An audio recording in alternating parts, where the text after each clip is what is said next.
السلام عليكم ورحمة الله وبركاته.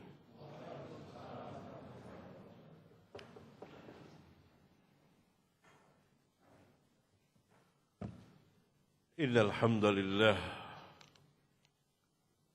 نحمده ونستعينه ونستغفره ونعوذ بالله من شرور أنفسنا ومن سيئات أعمالنا. من يهده الله فلا مضل له ومن يضلل فلا هادي له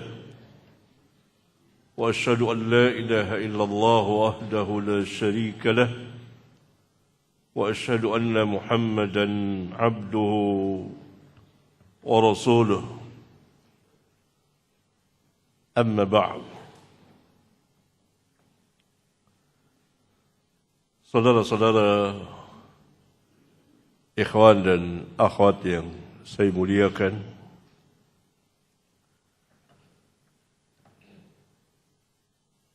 kajian kita pada pagi hari yang cerah ini masih membahas kitab ilmu yang kita telah menyelesaikan sampai bab ke-27 dan sekarang akan memasuki bab ke-28.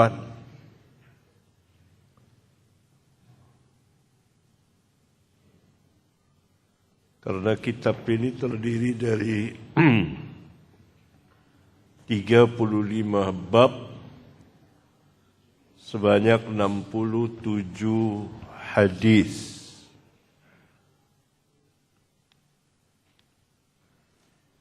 Dari hadis-hadis sahih atau hasan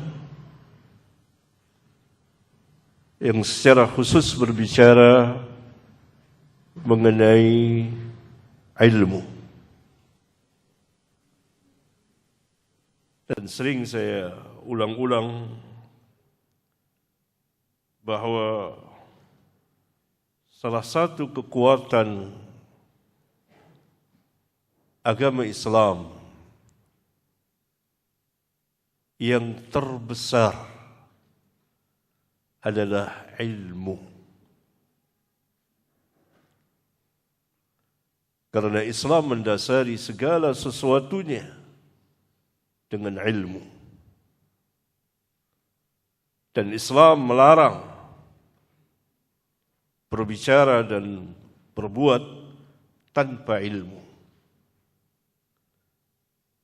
Oleh karena itu ilmu selalu terlebih dahulu dari perkataan dan perbuatan. Dan Islam sangat memuliakan ilmu dan ahli ilmu, serta memerangi kejahilan. Oleh karena itu, umat Islam akan selalu berjaya apabila mereka paham akan agama mereka, baik untuk diri mereka sendiri atau bersama keluarga atau untuk masyarakat. Paling tidak mereka dapat memahami agama Islam untuk diri mereka dalam hidup dan kehidupan mereka di dunia yang fana ini. Dan sebagai bekal mereka nanti ketika mereka mati masuk ke alam kubur. Karena dua malaikat yang mulia, Munkar dan Nakir, ketika bertanya kepada orang-orang kafirin dan munafikin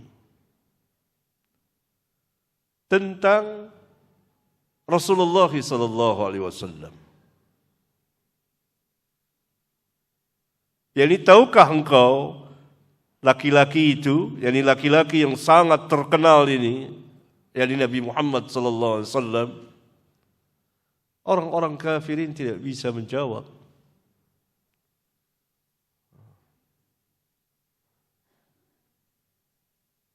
Mereka mengatakan sebagaimana yang dikatakan manusia. Mereka gagap tidak bisa menjawab, maka malaikat Munkar dan Nakir di dalam kubur mengatakan kepada mereka, la talaita wa la daraita. Engkau tidak membaca dan tidak berusaha untuk mengetahuinya. Itu ilmu.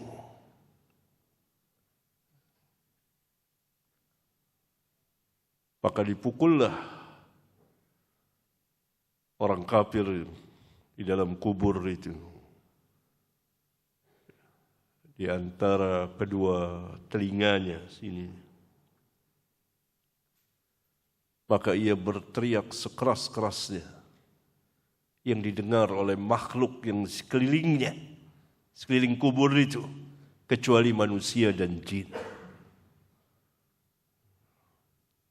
Jadi hewan-hewan mendengar itu yang berada dekat di kubur ini. Ini makna hadis sahih riwayat Al-Bukhari dan Muslim. Adapun orang mukmin maka ia menjawab bahwa orang itu laki-laki yang terkenal ini adalah Muhammad Rasulullah, hamba Allah dan Rasulnya. Datang kepada kami membawa bayinat, hujjah, ilmu. Alangkah besarnya ilmu itu. Sekarang kita akan membaca bab ke-28 dengan judul bab pada akhir zaman, pada akhir masa, yakni mendekati hari kiamat. Dan hari kiamat itu sudah dekat. Dekatnya hari kiamat itu ditandai dengan diutusnya Nabi Muhammad sallallahu alaihi wasallam. Dalam hadis sahih riwayat Bukhari, Muslim dan lain-lain, Rasulullah sallallahu alaihi wasallam pernah bersabda, "Bu'ithtu was-sa'atu kahatain." Aku diutus, sedangkan jarak antara aku diutus dengan hari kiamat seperti ini. Jari telunjuk dan jari tengah. Kalau kita rapatkan, jaraknya dikit sekali. Ini jari telunjuk, ini jari tengah. Ini seumpama diutusnya Rasulullah SAW. Dan ini hari kiamat. Dekat sekali. Ada yang menafsirkan bahwa jari telunjuk dengan jari tengah sangat dekat. Ada yang menafsirkan antara ujung jari telunjuk dengan ujung jari tengah ini jarak. Segini. Berarti salah satu tanda kedatangan hari kiamat adalah diutusnya Nabi Muhammad sallallahu alaihi wasallam. Kemudian ada tanda-tanda yang lain.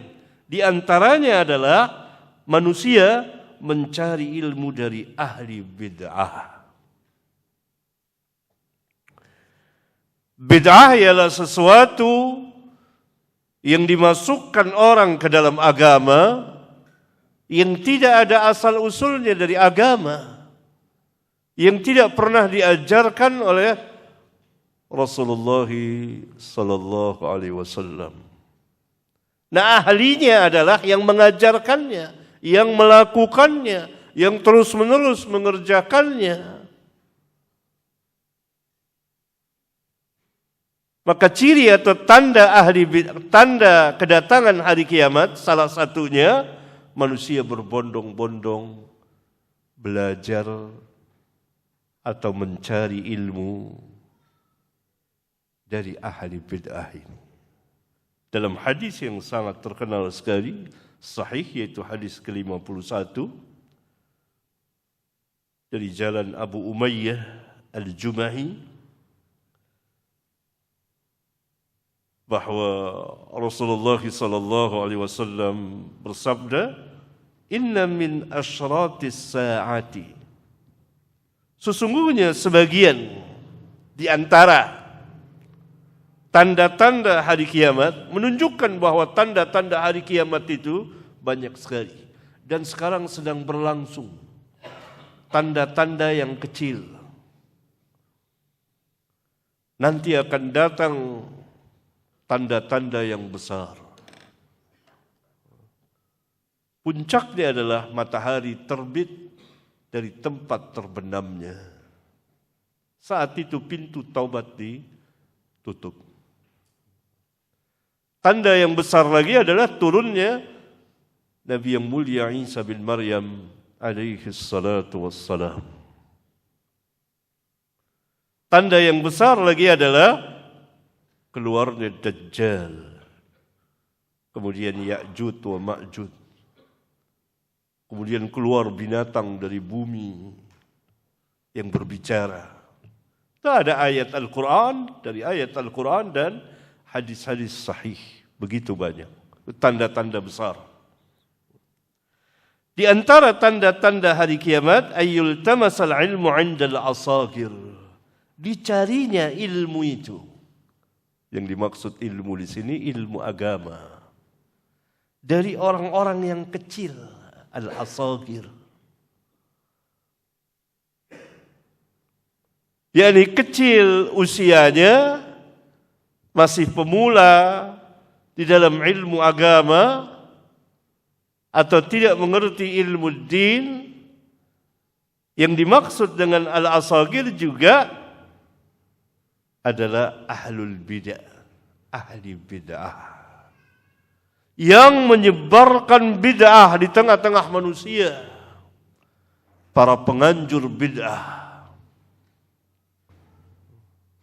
Sehingga manusia beramal bukan dengan amal yang diajarkan oleh Nabi mereka yang mulia Muhammad sallallahu alaihi wasallam. Itu telah tampil begitu banyaknya orang-orang belajar kepada ahli bid'ah. Hadis yang mulia ini, hadis sahih. Sini saya jelaskan riwayat Abdullah bin Mubarak dalam kitab Zuhudnya dan Al-Imam At-Tabrani dalam kitabnya Al-Mu'jam Kabir.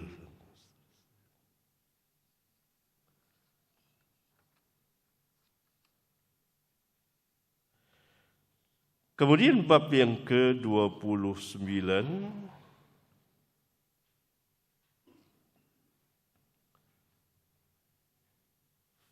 dengan judul bab fatwa tanpa ilmu, dosa dan kerusakannya pada umat Islam. Jadi kalau ada seorang berfatwa tanpa ilmu, maka terjadi kerusakan yang sangat besar pada umat Islam. Dan yang berfatwa berdosa dan dosanya besar. Kemudian bersama ijtihadnya seorang mujtahid dan fatwanya seorang mufti yang beredar di antara dua pahala atau satu pahala. Jadi ada dua di sini. Dua masalah. Masalah yang pertama, orang yang berfatwa tanpa ilmu. Jelas akan terjadi kerusakan dan kekacauan yang sangat besar di tengah-tengah umat. Dan orang yang berfatwa, dosanya besar. Dalilnya adalah diantaranya dua firman Allah yang penulis bawakan di sini. Firman Allah pertama dalam surat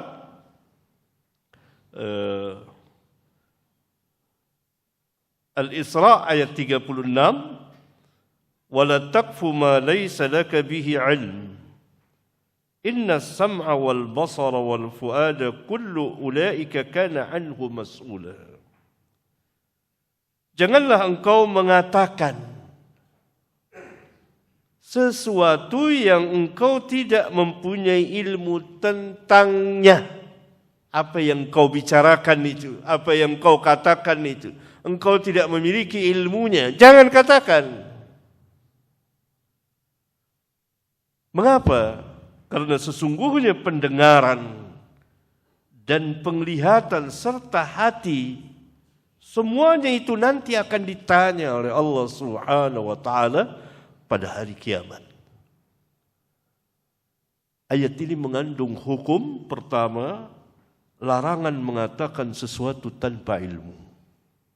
Kedua, ilmu harus terlebih dahulu sebelum berkata dan berbuat. Ketiga, bahwa agama Islam mendasari atau mengasaskan serta menetapkan segala sesuatunya dengan ilmu, bukan dengan kebodohan. Kemudian firman Allah yang kedua, yaitu dalam surat Al-A'raf ayat 33, Allah Subhanahu wa taala berfirman, "Qul innama harrama rabbiyal fawahisha ma dhahara minha وما بطن والإثم والبغي بغير الحق وأن تشركوا بالله ما لم ينزل به سلطانا وأن تقولوا على الله ما لا تعلمون."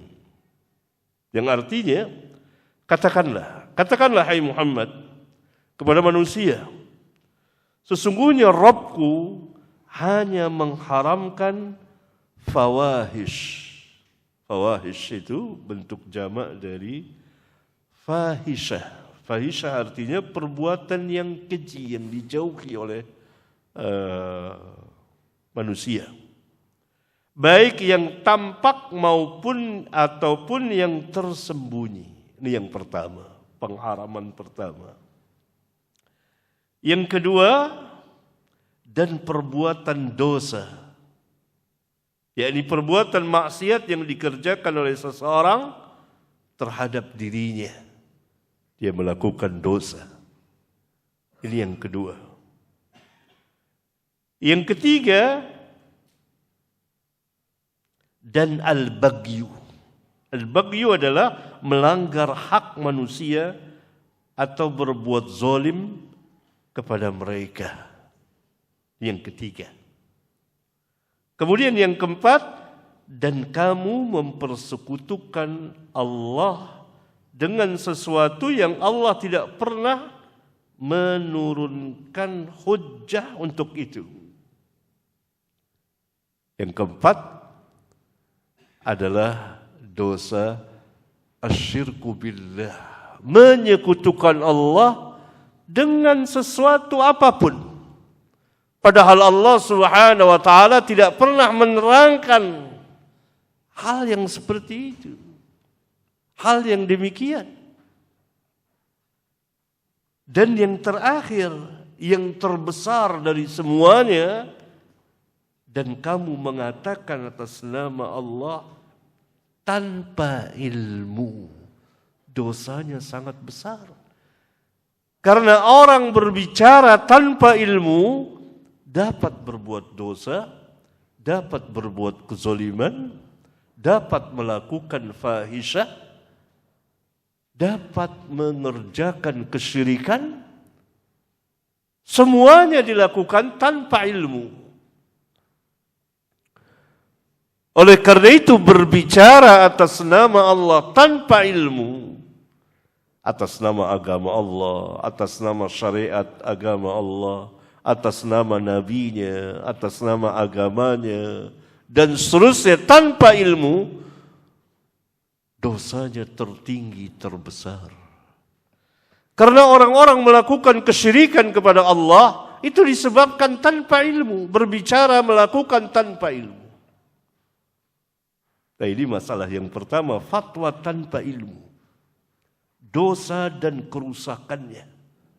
Dosa bagi dia dan kerusakannya baginya dan bagi umat.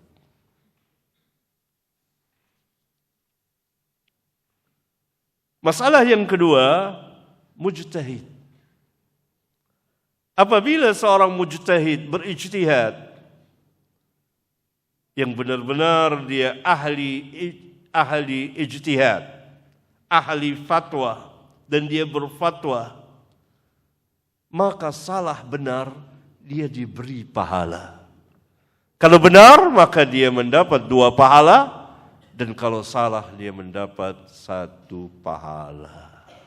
Jadi berbeda. Kalau masalah yang pertama, fatwa tanpa ilmu, dosa dan kerusakannya. Yang kedua, ijtihadnya seorang mujtahid dan fatwanya seorang mufti yang beredar di antara 2 pahala atau 1 pahala. Karena ijtihad artinya mengeluarkan seluruh kemampuan yang ada dari orang yang ahlinya untuk menghasilkan satu keputusan hukum. Ada kalanya benar, ada kalanya salah. Tetapi semuanya diberi pahala. Yang salah apalagi benar. Yang benar diberi 2 pahala, yang salah diberi 1 pahala. 2 pahala, pertama pahala benarnya, yang kedua pahala dari hasil usahanya yang begitu berat dalam berijtihad. Sedangkan yang salah, kesalahannya tentu tidak diberi pahala, diampunkan. Hasil usaha dia yang bekerja keras, mengeluarkan seluruh kemampuan ilmiah yang ada padanya untuk menghasilkan satu keputusan atau kesimpulan hukum, ternyata salah, diberi pahala. Bukan kesalahan yang diberi pahala, tetapi hasil jerih payahnya. Menguras tenaga dan pikiran, membedah kitab-kitab untuk menghasilkan satu kesimpulan atau keputusan hukum dari masalah yang ia ijtihadkan. Dihargai, dihormati, dimuliakan, diberi pahala 1 oleh Allah Subhanahu wa taala. Mengapa? Karena ia berjalan dengan ilmu, bukan dengan kebodohan. Sebaliknya orang yang bodoh lalu berfatwa, berijtihad, benar dianggap salah, berdosa. Benar dia, keputusannya benar, tetap disalahkan. Mengapa? Karena dia berbicara tanpa ilmu. Siapa saja yang berbicara tanpa ilmu, walaupun yang ia bicarakan itu benar, tetap disalahkan di dalam agama Islam. Karena ia memasuki rumah tidak melewati pintunya. Sedangkan Allah Subhanahu wa taala berfirman, "Fa'tul buyuta min abwabiha." Datangilah rumah-rumah itu melalui pintunya, jangan dari loteng. Kalau dari loteng itu namanya apa? pencuri. Allah Subhanahu wa taala berfirman dalam Al-Qur'an, "Fa'tul buyuta min abwabiha." Masuki rumah melalui pintunya.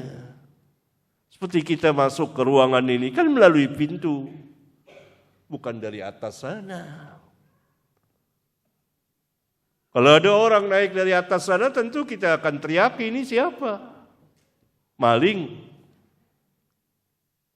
Nah, itu dia. Lihat Islam menghargai ilmu demikian tingginya. Orang yang bodoh berbicara tentang agama Islam, benar pembicaraannya, dia berfatwa, berlagak berfatwa, benar, itu benarnya secara kebetulan, bertepatan. Bukan dari hasil penelitian atau dari hasil contekan. Maka dikatakan dia salah dan berdosa dan terancam neraka. Apalagi salah. Benar saja salah, apalagi salah. Berbeda dengan mujtahid tadi. Salahnya diberi pahala, apalagi benar. Mengapa? Karena ia memasuki rumah melalui pintunya. Maksudnya dia ahlinya. Nah, kemudian penulis membawakan dalam bab ke-29 ini sebanyak 7 buah hadis yang berkaitan atau seakan-akan sebagai tafsir dari 2 ayat tadi. Hadis yang pertama, nomor hadis 52, Nabi SAW bersabda, "Man afta wa fi lafdhin man uftiya bi ghairi ilmin kana ismuhu ala man aftahu." Barang siapa yang berfatwa tanpa ilmu, maka dosanya ditanggung oleh yang memberi fatwa kepadanya. Yakni dia menanggung. Kalau orang berfatwa tanpa ilmu dan diikuti oleh manusia, maka dia menanggung dosa sebanyak orang yang mengikutinya. Ini hadis dikatakan oleh penulis Hasan, riwayat Al-Imam Abu Daud dan Ibnu Majah dan Ahmad dan Ad-Darimi dan Al-Hakim. Dijelaskan kesahihannya. Kemudian faedah hadis ini memberikan faedah halaman 160 ya, dilihat.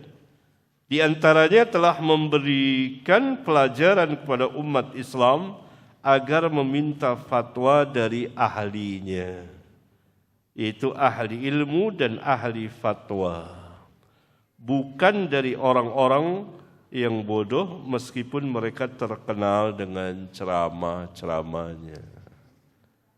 Dalam Islam dibedakan antara ulama dan para penceramah, itu beda.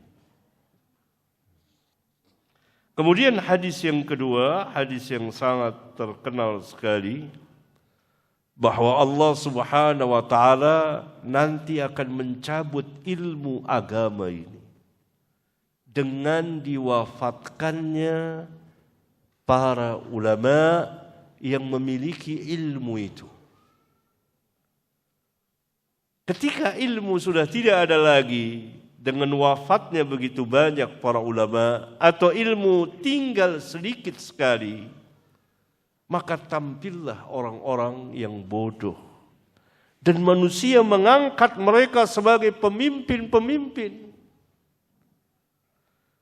Karena telah diangkat sebagai pemimpin, tokoh agama dan lain sebagainya, maka mereka pun ditanya. Lalu mereka berfatwa tanpa ilmu. Fa'aftau bighairi ilmin. Akibatnya apa? Fadallu wa adallu. Mereka sesat dan menyesatkan. Hadis sangat terkenal sekali. Inna Allah la yaqbidul ilma intiza'an yantazi'uhu minal ibad. Walakin yaqbidul ilma biqabdil ulama. Hatta idza lam yubqi 'aliman ittakhadha an-nasu ru'usan juhala.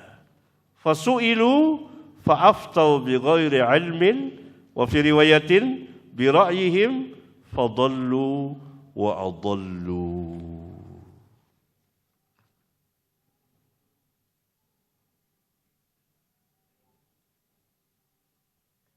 Kemudian hadis yang ketiga, sebagian sahabat, ada hadis yang kedua tadi sahih riwayat Al-Imam Al-Bukhari dan Muslim. Silahkan dilihat, dibaca nanti. Ya, saya menjelaskan sebagian dari maksud hadis yang mulia tadi.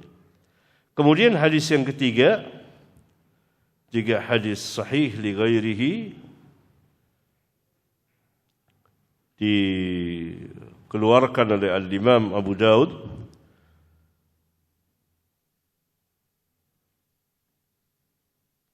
Menjelaskan bahwa sebagian sahabat pernah tersalah di dalam berfatwa tanpa ilmu, maka dimarahi oleh Nabi SAW dengan kemarahan besar. Itu sahabat dimarahi oleh Nabi SAW dengan kemarahan yang sangat besar dari beliau. Kejadiannya, Jabir menceritakan kepada kita bahwa kami pernah keluar dalam satu safar perjalanan.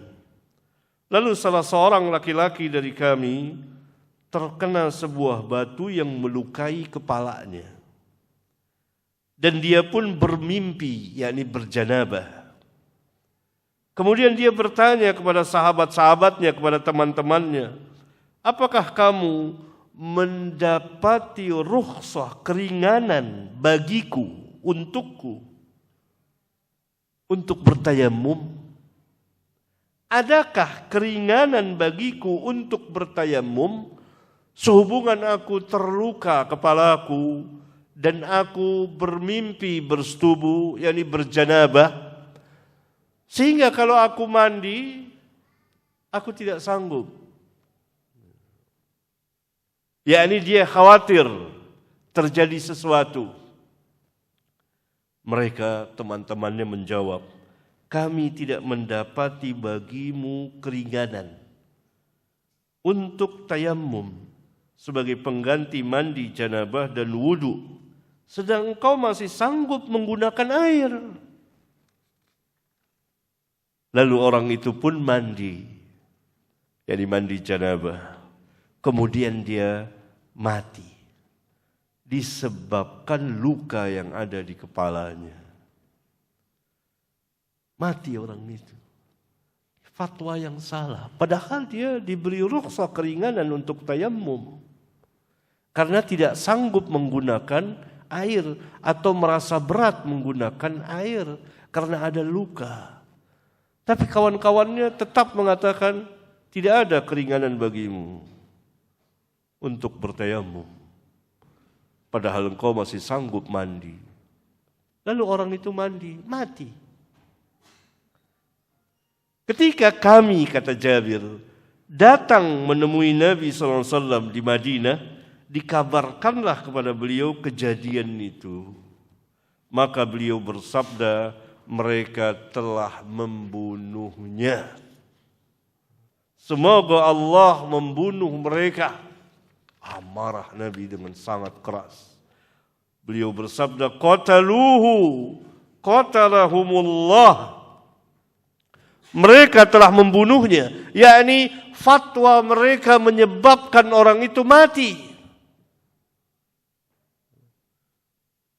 Bukan membunuh langsung begitu, tidak.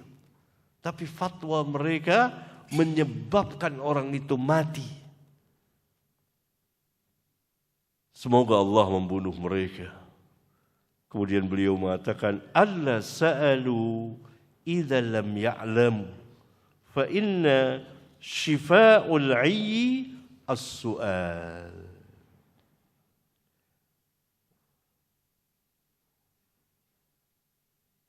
Mengapa mereka tidak mau bertanya ketika mereka tidak mengetahui? Karena sesungguhnya obat dari kebodohan itu adalah bertanya. Mengapa mereka tidak mau bertanya terlebih dahulu? Jadi sebelum mereka mengeluarkan fatwa itu, ketika mereka tidak tahu, alla sa'alu idza lam ya'lamu fa innama shifa'ul 'ayyi as-su'al. Karena sesungguhnya syifa, penawar obat dari kebodohan itu as-su'al, bertanya. Ini baru masalah tayamum.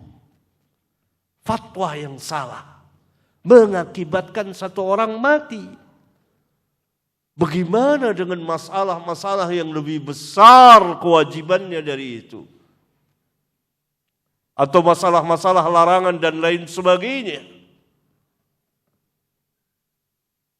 Tentu Nabi SAW lebih marah lagi. Nah, sekarang banyak fatwa-fatwa yang sesat dan menyesatkan manusia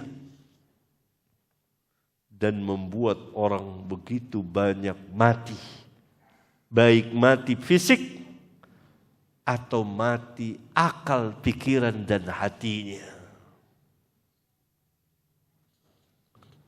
Hadis ini besar sekali, hendaklah ia menjadi perhatian kita. Ini dosa orang yang berfatwa tanpa ilmu dan kerusakannya mengakibatkan seorang sahabat mati. Besok-besok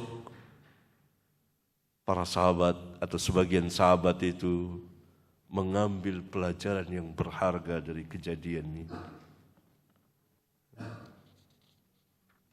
Kemudian hadis yang keempat mengenai qadi, hakim. Nabi SAW bersabda, qadi itu ada 3. 1 berada di surga dan 2 terancam neraka. Yang di surga adalah seseorang yang memiliki ilmu, mengetahui kebenaran, lalu ia memutuskan dengan kebenaran itu. Baik benar maupun salah. Kalau benar dapat 2 pahala, kalau salah dapat 1 pahala.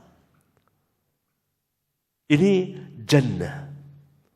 Rasulullah SAW bersabda, al-qudatu thalathatun, wahidun fil jannah, wa ithnani fil nar. Fa'amma alladhi fil jannah, farajulun arafa al-haqqa faqada bihi. Kemudian yang 2 orang yang di neraka, pertama, wa rajulun arafa al-haqq wa rajulun arafa al-haqqa fajara fil hukmi fahuwa fil nar. Seorang qadi yang mengetahui kebenaran, dia berilmu tetapi dia curang dalam memutuskan hukum, yakni berbuat zalim di dalam memutuskan hukum, maka dia berada di neraka. Padahal dia berilmu, tetapi dalam memutuskan hukumnya dia berbuat zalim, curang, menzalimi manusia. Dia tahu itu benar, dia salahkan. Dia tahu ini salah, dia benarkan. Yang dimaksud qadi di sini, qadi dalam hukum Islam. Ya, hukum Islam. Yang kedua yang masuk neraka, wa rajulun qada lin-nasi 'ala jahlin fahuwa finnar. Seorang qadi yang memutuskan hukum kepada manusia atas dasar kebodohan, maka dia berada di neraka. Walaupun keputusannya benar, walaupun keputusannya adil, tetapi dia memutuskannya dengan kebodohan, kata ulama, benarnya dia disalahkan. Ini hadis sahih riwayat Imam Abu Daud dan Tirmidzi dan Ibnu Majah dan At-Tabrani dan Al-Hakim serta Al-Baihaqi radhiyallahu anhum jami'an, dan hadis ini sahih dan disahihkan oleh para ulama. Di antara faedah hadis, di dalam hadis yang mulia ini terdapat dalil bahwa tidak ada seorang pun qadi atau mufti yang selamat dari api neraka kecuali yang berilmu dan mengamalkan ilmunya, seraya berijtihad untuk menghasilkan sebuah keputusan hukum. Walaupun ada kalanya ijtihadnya itu salah, sebagaimana nanti akan datang hadisnya. Adapun yang berilmu tetapi tidak mengamalkan ilmunya, bahkan berbuat zalim atau curang dalam memutuskan hukum, maka dia bersama dengan qadi atau mufti yang jahil, bodoh, berada di neraka. Berdasarkan zahirnya hadis, lahiriahnya hadis, bahwa keputusan hukum dari mufti yang jahil, walaupun keputusannya itu benar, tetap saja dianggap salah dalam menghukumi dan terancam berada di neraka. Sebab sabda Nabi SAW di atas bersifat umum dan tidak ada yang mengkhususkannya. Oleh karena itu lafaznya tetap di dalam kemutlakan dan keumumannya. Mufti yang jahil itu disalahkan oleh agama dan berada di neraka karena ia telah berani menjadi mufti sebelum dia berilmu. Hadis yang mulia ini merupakan ancaman yang sangat keras bagi mereka yang berijtihad padahal bukan ahli ijtihad, atau mereka yang sok menjadi mufti menjawab pertanyaan dan permasalahan padahal bukan ahli fatwa. Adapun orang yang telah memiliki kemampuan dan keahlian dalam berijtihad, yakni dia seorang mujtahid yang telah memenuhi persyaratan ilmiah, maka dia tidak terkena ancaman hadis-hadis dalam bab ini, baik ijtihadnya benar atau salah. Masalah ini telah ditegaskan dalam hadis yang sangat terkenal dengan nama hadis ijtihadnya seorang mujtahid atau fatwanya seorang mufti yang beredar di antara dua pahala atau satu pahala, yaitu hadis yang kelima, hadis nomor 56, an Amr bin al-As annahu sami'a Rasulullah sallallahu alaihi wasallam yaqul idza hakama al-hakimu fajtahada thumma asaba falahu ajran wa idza hakama fajtahada thumma akhta'a falahu ajrun sahihun akhrajahu al-Bukhari wa Muslim.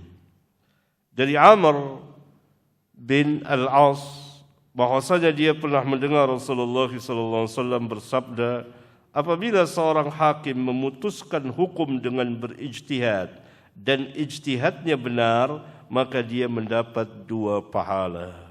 Dan apabila dia memutuskan hukum dengan berijtihad dan ijtihadnya salah, maka dia mendapat satu pahala. Ini dia. Hadis sahih riwayat dikeluarkan oleh Imam Bukhari dan Imam Muslim. Sebagian faedah dari hadis ini Pertama, hadis yang mulia ini merupakan sebesar-besar dalil dan sekuat-kuat hujjah bahwa pintu ijtihad bagi seorang mujtahid selalu terbuka dan selamanya tidak akan pernah tertutup. Kedua, ijtihad yang benar dari seorang mujtahid akan mendapat 2 pahala karena 2 sebab. Sebab pertama, hasil ijtihadnya yang benar. Sebab kedua, susah dan beratnya dalam menghasilkan sebuah ijtihad. Karena itu hasil ijtihad yang salah dari seorang mujtahid mendapat 1 pahala, yaitu pahala dari hasil jerih payahnya dalam berijtihad untuk menghasilkan sebuah keputusan hukum meskipun akhirnya salah. Ketiga, dari hadis yang mulia ini dapat diketahui berdasarkan ilmu alangkah tingginya dan mulianya derajat dan martabat ilmu dan ulama di sisi Rabbul Alamin. Sebaliknya, dari 2 ayat Al-Quran dan hadis-hadis tadi dapat diketahui berdasarkan ilmu alangkah rendah dan hinanya kedudukan mereka yang berbicara tentang agama Allah tanpa ilmu. Keempat, hadis yang mulia ini juga menegaskan bahwa tidak semua ijtihad dari seorang mujtahid itu benar adanya. Tetapi ada yang benar dan ada yang salah dan seterusnya. Antum dapat membacanya, penjelasan yang menarik insyaallah ta'ala. Kemudian pada halaman 171 saya menjelaskan mengenai arti ijtihad menurut bahasa dan istilah. Kemudian pada halaman 172 saya menjelaskan kemudahan ijtihad bagi seorang mujtahid. Hadis yang keenam, hadis dari Abu Sa'id Al-Khudri, dia berkata, ada 2 orang laki-laki berangkat safar, maka masuklah waktu salat, padahal keduanya tidak mempunyai air untuk wudu.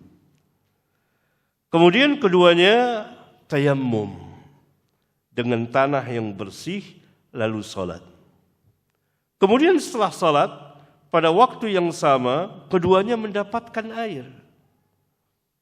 Maka salah seorang dari keduanya mengulang salatnya dan wudunya, sedangkan yang lain tidak. Kemudian keduanya mendatangi Rasulullah SAW menerangkan kepada beliau kejadian itu. Maka beliau bersabda kepada orang yang tidak mengulang wudu dan salatnya, perbuatanmu sesuai sunnah dan telah mencukupimu salatmu. Kemudian beliau bersabda kepada orang yang mengulang wudu dan salatnya, bagimu 2 pahala. Ini hadis sahih riwayat Imam Abu Dawud dan selainnya. Sabda beliau kepada orang yang mengulang wudu dan salatnya, bagimu 2 pahala, maksudnya pahala salatmu dengan tayammum dan pahala ijtihadmu yang salah karena mengulang wudu dan salat. Yani tidak perlu engkau mengulang wudu dan salatmu karena salatmu telah mencukupi. Tayammummu telah mencukupi untuk salatmu. Sebagaimana Nabi SAW bersabda kepada orang pertama, yakni beliau mengatakan perbuatanmu sesuai sunnah, yakni sunnahku, dan telah mencukupimu salatmu karena engkau tidak mengulang salat. Yakni 2 orang sahabat Nabi sallallahu alaihi wasallam wa radhiyallahu anhum jami'an mengadakan safar dan masuk waktu salat tidak ada air. Kemudian keduanya tayammum dan salat. Pada waktu yang sama, setelah salat, mereka mendapatkan air di satu tempat. Masing-masing berijtihad. Yang satu berijtihad, dia tidak perlu mengulang salatnya dengan wudu, berwudu dan mengulang salatnya. Karena salatnya telah mencukupinya dan dia telah sesuai dengan sunnah. Yang lain berijtihad bahwa dia harus mengulang salatnya. Mana yang benar di antara keduanya? Yang benar yang pertama. Oleh karena itu Nabi SAW mengatakan, perbuatanmu sesuai dengan sunnah, yakni sunnahku. Dan salatmu telah mencukupimu. Yakni engkau tidak mengulang salat. Untuk yang kedua, Nabi SAW katakan kau dapat 2 pahala. Yakni pahala salatmu dengan tayammum dan pahala ijtihadmu yang salah. Engkau mengulang lagi salat. Ini menarik gitu ya. Jadi kalau kita tidak ada air, kita kemudian salat dengan tayammum, kemudian setelah itu kita ada air, tidak perlu lagi kita ulang salat kita. Karena salat kita yang pertama dengan tayammum telah mencukupi kita. Kemudian hadis yang terakhir, hadis selesai perang Ahzab, Nabi SAW diperintah oleh Allah untuk berangkat ke Bani Quraidah, salah satu suku dari suku-suku Yahudi yang ada di Madinah saat itu, dan mereka telah berkhianat menjadi musuh di dalam selimut. Maka Allah Subhanahu wa taala perintahkan Nabi dengan perantara malaikat Jibril untuk mengepung. Begitulah Yahudi sampai saat ini pun selalu berkhianat. Tidak pernah menepati amanah dan janji. Antum kita bisa saksikan.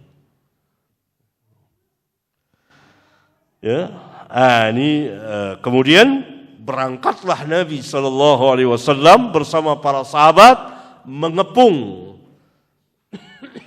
Bani Quraidah. Ketika Nabi SAW akan berangkat bersama para sahabat, beliau bersabda, la yusalliyanna ahadun al-asra illa fi Bani Quraidah. Jangan ada seorang pun yang salat asar kecuali di Bani Quraidah.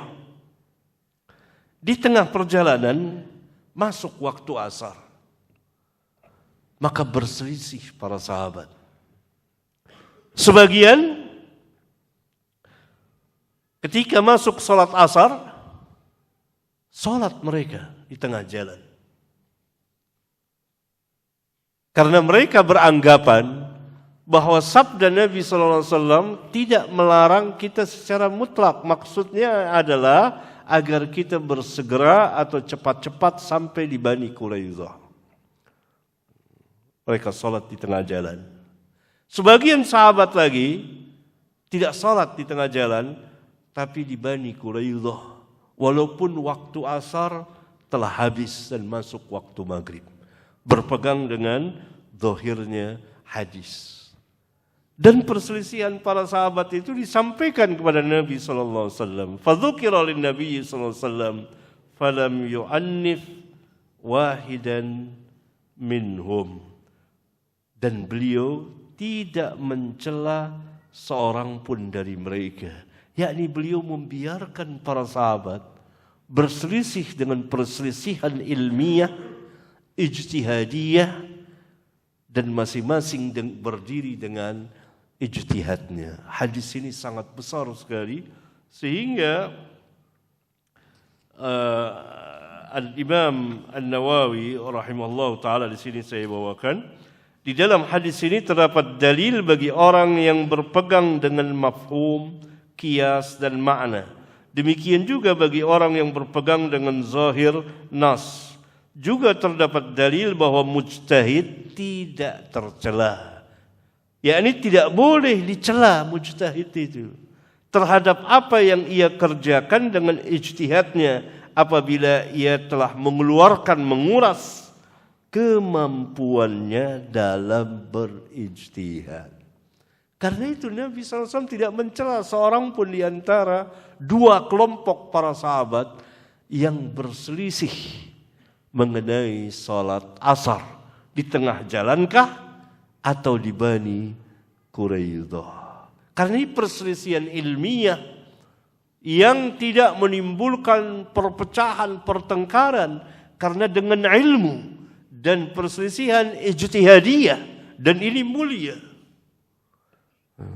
Oleh karena itu ketika diberitahukan kepada Nabi SAW, ada berselisih mereka ini, ada yang begini, ada yang begitu.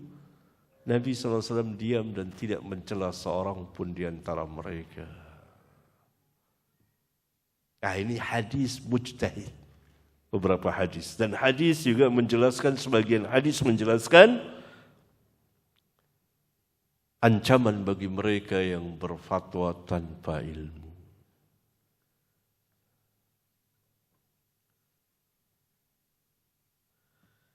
Ikhwan dan akhwat yang saya muliakan, kita lanjutkan menarik pembahasan ini. Bab ke-30, apabila urusan diserahkan kepada yang bukan ahlinya. Nah, ini berbahaya. Setiap urusan apa saja, baik masalah keduniaan, apalagi masalah agama, jika diserahkan kepada yang bukan ahlinya, maka akan terjadi kerusakan, kekacauan dalam tatanan masyarakat dan yang berkaitan dengan apa yang ia tangani. Apalagi dalam din agama, melebar dan berkelanjutan. Dan itu juga sebagai bukti atau sebagai tanda dari tanda-tanda hari kiamat. Mari kita baca hadisnya. Hadis ke-59. An Abi Hurairah qala, بينما النبي صلى الله عليه وسلم في مجلس يحدث القوم جاءه أعربي فقال متى الساعة فمضى رسول الله صلى الله عليه وسلم يحدث فقال بعض القوم سمع ما قال فكره ما قال وقال بعضهم بل لم يسمع حتى إذا قضى حديثه قال أين السائل عن الساعة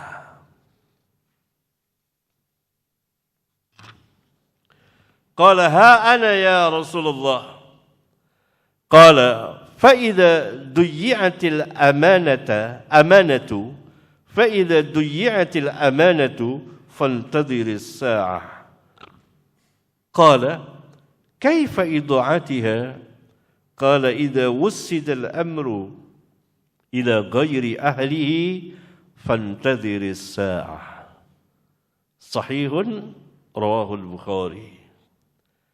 Dari Abu Hurairah, dia berkata, ketika Nabi SAW berada di majlis sedang berbicara kepada orang banyak, maka datanglah kepada beliau seorang A'rabi. A'rabi itu orang yang tinggal di Sahara. Seraya bertanya, kapankah hari kiamat itu? Yani kapan pastinya kedatangan hari kiamat itu? Maka Rasulullah SAW terus saja melanjutkan pembicaraannya, tidak melayaninya, tidak menyahutinya, tidak menjawabnya. Sebagian kaum berkata, beliau mendengar apa yang A'rabi tadi tanyakan, tetapi beliau tidak suka dengan pertanyaannya. Sebagian lagi mengatakan bahkan beliau tidak mendengarnya, karena itu beliau tidak menjawab.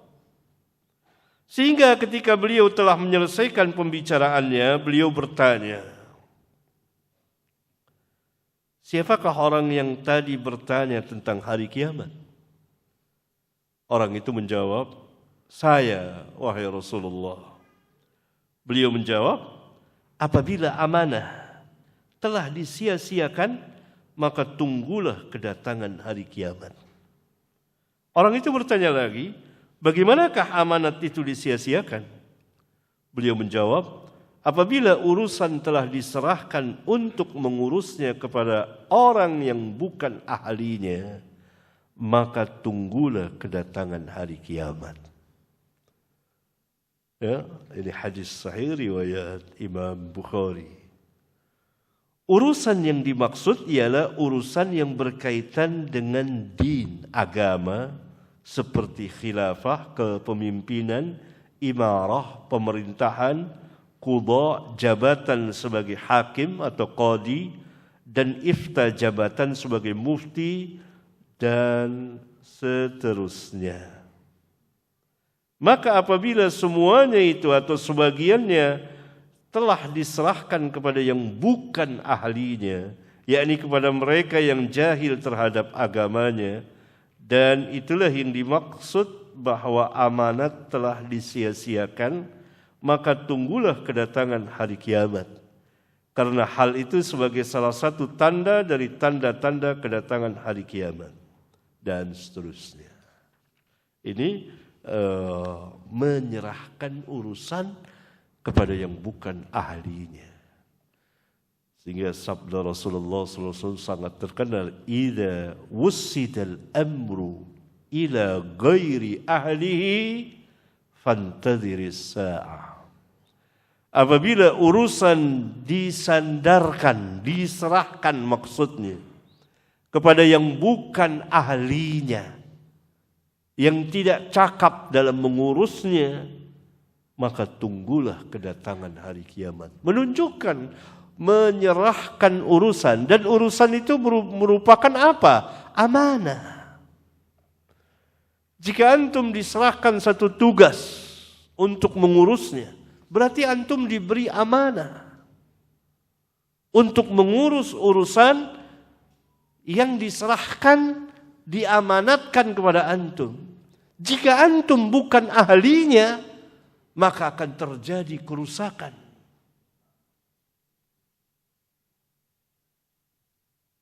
Ya? Dan itu sebagai salah satu tanda dari tanda-tanda hari kiamat. Maka sebuah pemerintahan misalnya, kepala pemerintahan harus memilih orang-orang yang mengurus urusan pemerintahan yang demikian besar, orang-orang yang cakap, orang-orang yang ahlinya. Jika keahliannya tidak sempurna, tidak sampai 100%, ya kurang dari itu, tidak mengapa. Asalkan bukan orang-orang yang tidak ahlinya. Nah, itu terjadi kerusakan dalam amanah yang ia emban itu. Begitu juga yang lainnya. Berarti menyerahkan urusan kepada yang bukan ahlinya berbahaya. Berbahaya. Mobil kita rusak. Kita serahkan untuk membetulkannya kepada yang bukan ahlinya. Akan terjadi kerusakan yang lebih besar. Tapi kalau diserahkan kepada ahlinya, ia akan mengetahui. Itu baru mobil rusak. Bagaimana dengan yang lainnya? Alangkah besarnya sabda Nabi yang mulia ini. Nah, orang-orang yang memiliki kepemimpinan, kekuasaan, untuk menentukan siapa yang mengurus ini, siapa yang mengurus itu, dia harus cermat, tahu ahlinya atau tidak. Khususnya dalam masalah agama. Nah, berbicara tentang ilmu din, semakin hari semakin berkurang. Berbeda dengan ilmu dunia. Semakin hari semakin tinggi. Ilmu din semakin hari semakin turun. Karena para ahlinya yang memiliki ilmu itu diwafatkan oleh Allah Subhanahu wa Ta'ala. Sehingga nanti pada akhir zaman orang sudah tidak kenal lagi salat, tidak kenal saum, kecuali mereka hanya mengenal orang-orang Islam, ya. Kalimat La ilaha illallah. Kalimat itulah yang menyelamatkan mereka. Berarti ilmu kecil sedikit sekali. Semakin hari semakin sedikit. Nah ini dia, bab ke-31.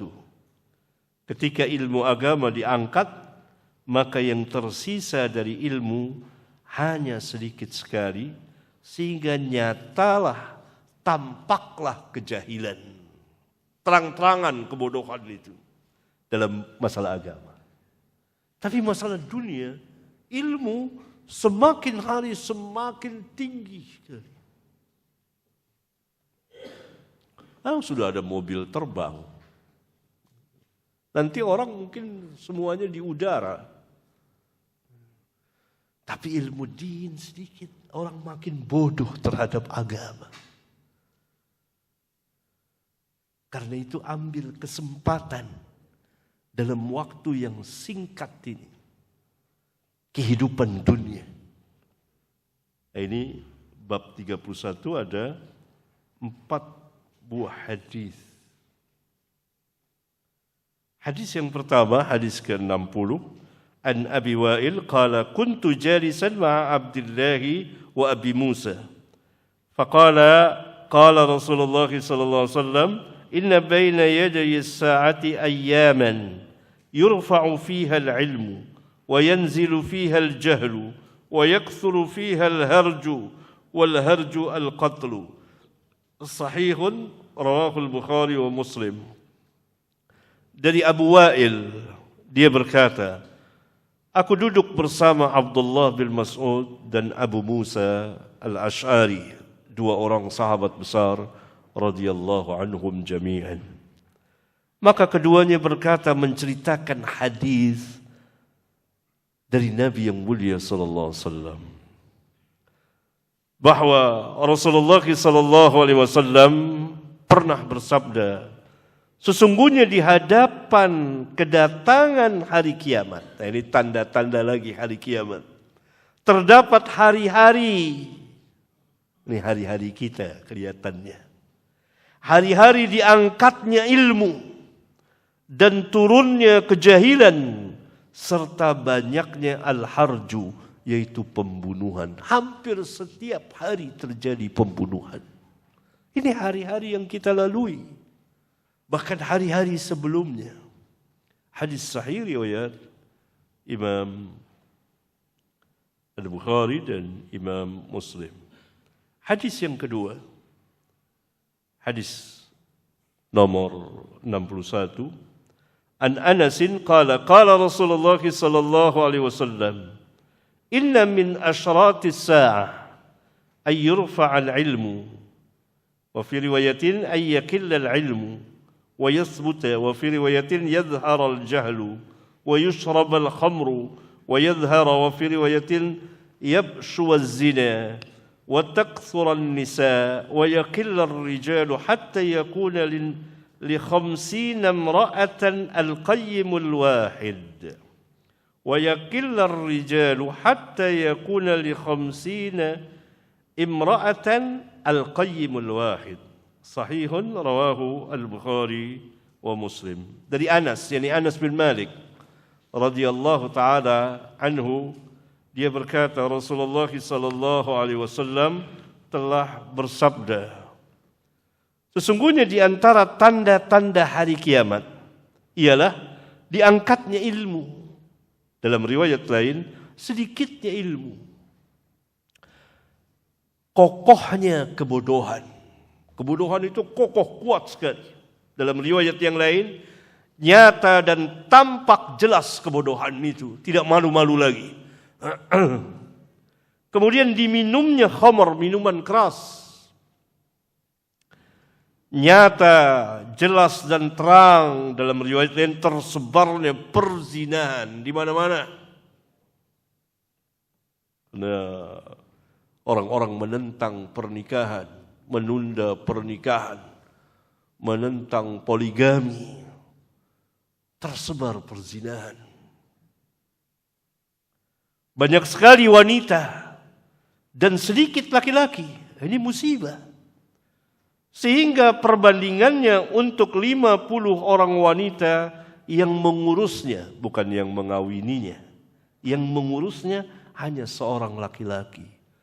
Sekarang berapa perbandingan antara laki dan perempuan? Sudah 7, 1:7, 1:8? 10? Nanti akan 50, satu orang laki berbanding 50 orang wanita. Karena selalu wanita lebih banyak dari laki-laki. Ya. Ini hadis menarik sekali. Ilmu diangkat terus. Kejahilan tampak nyata. Ya. Kemudian hadis yang ketiga, an Abi Hurairah qala Rasulullah sallallahu alaihi wasallam yataqarabu az-zaman wa yuqbadu al-ilmu wa tadhharu al-fitan wa yulqa ash-shuhha wa yulqa ash-shuhhu wa yakthuru al-harju. Qalu wa ma al-harju? Qala al-qatlu. Sahihun rawahul Bukhari wa Muslim. Dari Abu Hurairah dia berkata, Rasulullah sallallahu alaihi wasallam pernah bersabda, zaman atau waktu akan semakin dekat. Yakni tidak terasa. Sering kita katakan cepat sekali waktu berjalan. Semakin hari semakin cepat nantinya. Ilmu akan diangkat. Fitan, yakni berbagai macam fitnah atau kekacauan akan nyata tampak jelas. Kekikiran akan dimasukkan ke dalam hati manusia. Dan al-harju akan banyak sekali. Mereka sebagian sahabat bertanya, apakah al-harju itu? Beliau menjawab, pembunuhan. Ini riwayat Bukhari dan Muslim. Hadis yang keempat sama dengan hadis ke-53 pada bab ke-29. Hanya perawinya berbeda. Hadis ke-53 dari jalan perawinya sama, yaitu dari jalan Abdullah bin Amr ibn al-As. Hadis ke-63 juga dari jalan Abdullah bin Amr. Hanya ada kisah antara Aisyah dengan keponakannya, yaitu Urwah bin Zubair. Barangkali ini ikhwan, untuk hadis yang ke-30, bab ke-32, 33 dan ke-34 serta bab yang terakhir 35 barangkali akan kita selesaikan besok insyaallah taala. Kita istirahat sejenak, kemudian nanti kita bersoal jawab. Walhamdulillah rabbil alamin.